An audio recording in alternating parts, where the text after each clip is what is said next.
arrived in the United States in the first week of June 2001. To me, America was a place of promise and opportunity. As I moved through immigration, I felt excited to be in a new country, a bit one that felt strangely familiar from movies and TV.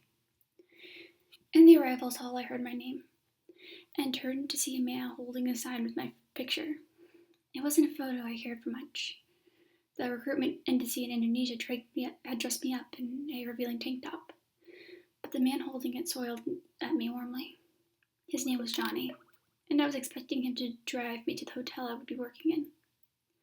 The fact that this hotel is in Chicago, and I arrived at the JFK airport in New York, nearly 800 miles away, shows how naive I was. I was 24, and had no idea what I was getting into. After graduating with a degree in finance, I had worked for an international bank in Indonesia as an analyst and trader. But in 1998, Indonesia was hit by an Asian financial crisis. In the following year, the country was thrown into political turmoil. I lost my job. So, to support my 3-year-old daughter, I started to look for work overseas. That was when I saw an ad in the newspaper to work in hospitality industry in big hotels in US, Japan, Hong Kong, and Singapore. I picked the US and applied. The requirement was that I could speak a little English and pay a fee of 30 Indonesia rupees. In 2001, about $2,700. There was a lengthy requirement process with lots of interviews. Among the things they asked me to walk up and down and smile. Customer service is key to the job, I was told. I passed all the tests and took the job. The plan was that while my mother and sister would look after my little girl while I worked 6 months abroad, earning $5,000 a month. Then I would come home and raise my daughter. I arrived at JFK with 4 other women and a man, and we were divided into 2 groups. Johnny took all my documents, including my passport, and led me to a car with 2 other women. That was when things started to get strange. A driver took us a short way to Flushing and Queens before he pulled into a car park and stopped driving the car. Johnny told the 3 of us to get out and get into a different car with a different driver. We did as we were told. I watched through the window as the new driver gave Johnny some money. I thought, something here is not right. But I told myself not to worry. It must be a part of the way the hotel chain did business with the company they used to pick people up from the airport. But the new driver didn't get us very far either. He parked us outside a diner, and again we had to get out of the car and get into another one, as money changed through hands. The 3rd driver took us to a house, and we were exchanged again. The 4th driver had a gun. He forced us into a car and took us to a house in Brooklyn and rapped at the door calling Mama-san, a new girl. By this time, I was freaking out because I knew Mama-san meant Madame of a brothel. But by this time, because of the gun, there was no escape. The door swung open and I saw a little girl, perhaps 12 or 13, lying on the ground screaming as a group of men took turns kicking her. Blood poured from her nose and she was howling and screaming in pain. One of the men grinned and started fooling around with a baseball bat in front of me, as if in warning. And after just a few hours after my arrival in the US, I was forced to have sex. I was terrified. But something in my head clicked into place. Some kind of survival instinct. I learned from witnessing the first act of violence to do what I was told. The following day, Johnny appeared and apologized in length for everything that had happened to us after we parted company. He said there must have been a terrible mistake. That day, we would get our pictures taken for our ID cards, and we would be taken to buy uniforms. We would then go to the hotel in Chicago to start our jobs. "We'll be okay," he said, rubbing my back. "It won't happen again." I trusted him. After all the bad things I had just endured, he was like an angel. Okay, I thought, the nightmare was over. Now I'll go to Chicago to start my job. A man came and took us to the photo studio, where we got our pictures taken, and then he drove us to get to the the store to buy uniforms. But it was a lingerie store, filled with skimpy, frilly things the likes of which I've never seen before. They were not uniforms. It's funny to look back on that moment. I knew I was being lied to and that my situation was perilous. I remember looking into that shop and wondering if there were no ways to disappear. But I was scared and didn't know anyone in America. I was reluctant to leave with the two Indonesian girls. I turned and saw they were enjoying their shopping trip. I looked at my escort until he was concealing a gun, and he was watching me. He made a gesture that told me not to try anything. Later that day, the group was split up, and I went to see those two women again. I was taken away in a car, and not to Chicago, but to a place where my traffickers forced me to perform 6 acts.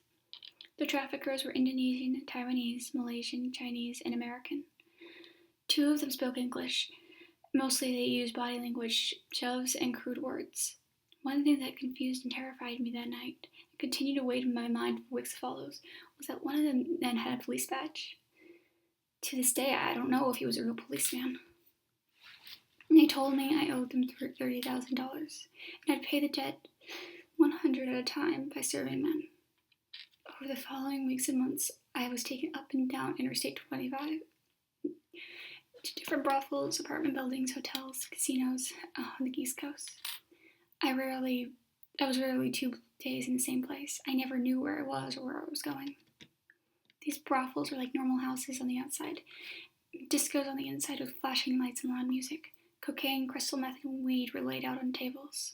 The traffickers made me take drugs at gunpoint, and maybe it helped to make it all bearable.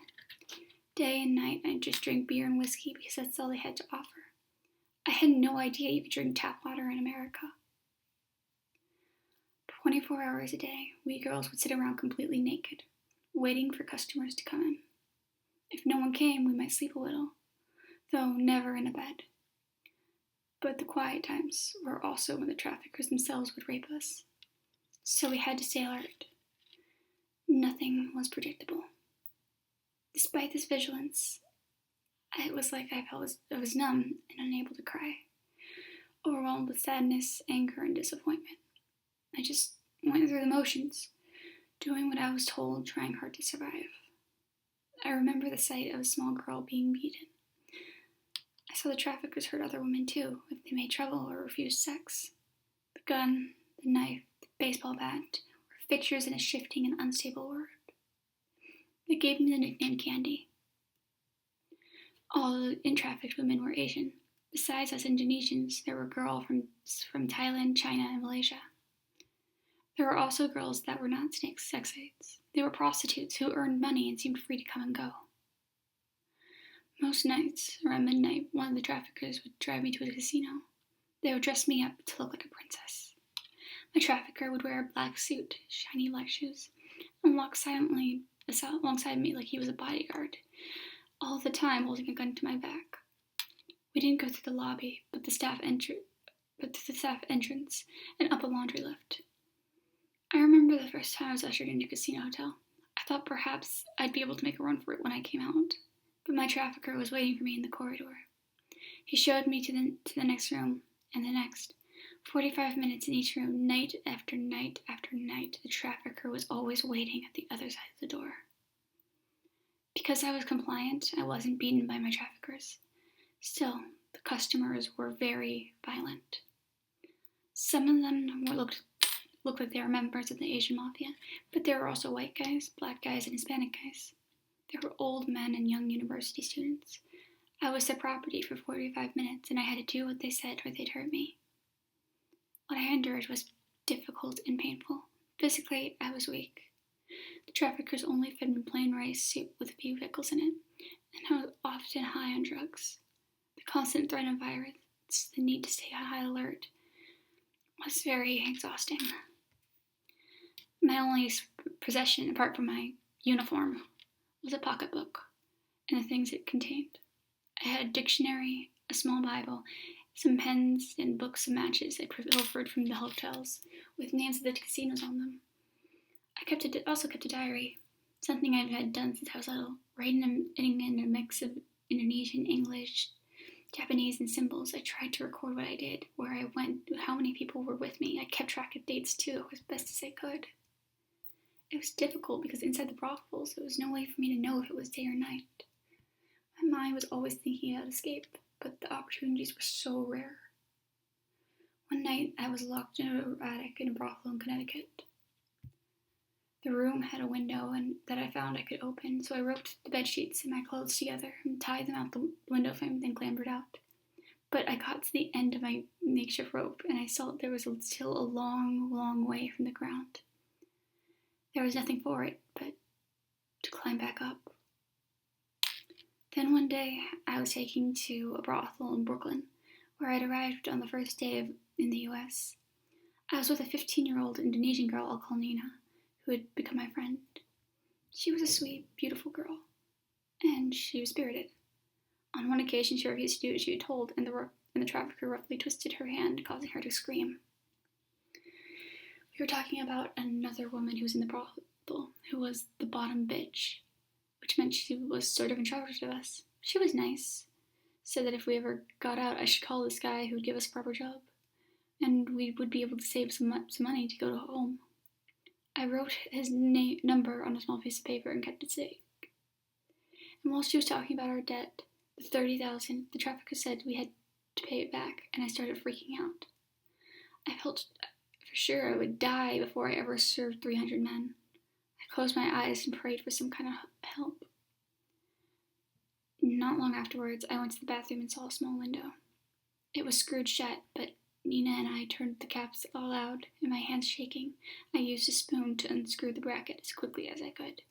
Then we climbed out through the window and jumped to the other side. We'd call the number we were given, and an Indonesian man answered. Just like the bottom bitch had said, he promised to help us. We were so excited. He met us and checked us into a hotel and told us to wait there till he could find us jobs. He looked after us, brought us food, clothes, and so on. But after a few weeks, he tried to get us to sleep with men in the hotel. When he refused, he phoned Johnny to come pick us up. It turned out he was just another trafficker, and he, the bottom bitch, and everyone else were all working together. This is when I finally had a stroke of luck. Near the hotel, before Johnny arrived, I managed to escape with my new trafficker, and I took off down the street wearing only slippers and carrying nothing but my pocketbook. I turned and shouted Nina to follow me, but the trafficker held onto her tightly. I found a police station and told the officer the whole story. He didn't believe me and turned me away. It was perfectly safe for me, he said, to go back on the streets with no money or documents. Desperate for help, I approached 2 other police officers on the street, and I got the same response. So I went to an Indonesian consulate to seek help getting documents, such as a passport and some support. I knew they had a room that people could sleep in an emergency, but they didn't help me either. I was angry and upset. I didn't know what I was going to do. I'd come to the U.S. in the summer, but it was getting towards winter now, and I was cold. I slept on the Staten Island Ferry, the NYC subway, and in Times Square. I begged for food from strangers, and whenever I got them to listen, I told them my story. And I told them that there was a house nearby where women were in prison and that they needed to get help. One day, in the Grand Ferry Park in Williamsburg, a man called Eddie brought me some food. He was from Ohio, a sailor on holiday. "Come back tomorrow at noon," he said, after I'd gone through my tale. I was so happy that I didn't stop to ask him what noon meant. I knew from school that afternoon meant PM, so my best guess was noon was another word for morning. So early next day, I went to the same place in the park and waited hours for Eddie to return. When he finally came, he told me he made some calls on my behalf. He had spoken to the FBI, and the FBI formed a police precinct. We were to go a minute to the station where the officers would try to help me. So Eddie drove me there, and 2 detectives questioned me in length. I showed them my diary with details of locations of brothels, the books of matches from the casinos I was forced to work at. They phoned airlines and immigrations, and they found my story checked out. Okay, they said in the end. Are you ready to go? Go where? I asked. To pick up your friends, they replied. So, I got in the police car. We drove to the brothel in Brooklyn. To my relief, I was able to find it again. It was like a scene from the movie, except instead of watching it on TV, I was looking out the window of a parked car. Outside the brothel, there were undercover police pretending to be homeless people.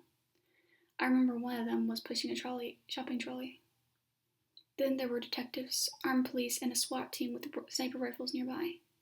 I can enjoy it now, but at the time I was very tense and worried that the police would enter the building and find nothing was happening there that night. Would they think I was lying? Would I go to jail instead of my persecutors? A police officer, dressed as a customer, pressed the buzzer on the brothel, and I saw Johnny appeared at the doorway. After a brief discussion and swinging a metal grill, he was instantly forced back into the darkness. Within seconds, the whole team of police had swept up the building, swept the assassin into the building. Not a single shot was fired. An hour passed, and I was told I can get out of the car and approach the building. They had covered the windows with paper and cut a hole in it for me to look through. In this way, I identified Johnny and the girls working the brothel without being seen. There were 3 women there, Nina among them. Let me tell you that when I saw those women emerging from the building, naked except for towels wrapped around them, it was the greatest moment of my life. Giving the miracle of birth is a miracle, yes, but nothing compares to the emotions I experienced as my friends gained their freedom. In flashing blue and red lights of the police cars, we were dancing, yelling, screaming for joy. Johnny was charged and eventually convicted, as were 2 other men caught in the final day. I still needed support, though, and an opportunity to heal. The FBI contacted me with Safe Horizon, an organization in New York that helps victims of crime and abuse, including survivors of human trafficking. They helped me stay in the U.S. legally, provided me shelter, and connected me with resources to get a job. I could have returned to my family in Indonesia, but the FBI needed my testimony to make a case against the traffickers, and I really wanted them to go to jail. The whole process took years. In Indonesia, traffickers came looking for me at my mother's house, and she and my daughter had went into hiding. Those men were looking for me for a long time. So great was the danger to my daughter that eventually the U.S. government and Safe Horizons made it possible for her to join me in America. We were finally reunited in 2004. In return for the government, I was granted permanent residency in 2010. At that point, they told me I could choose a new name, but I decided to stick with good old Chandra War. After all, it is my name, and the traffickers took so much, why should I give them that too?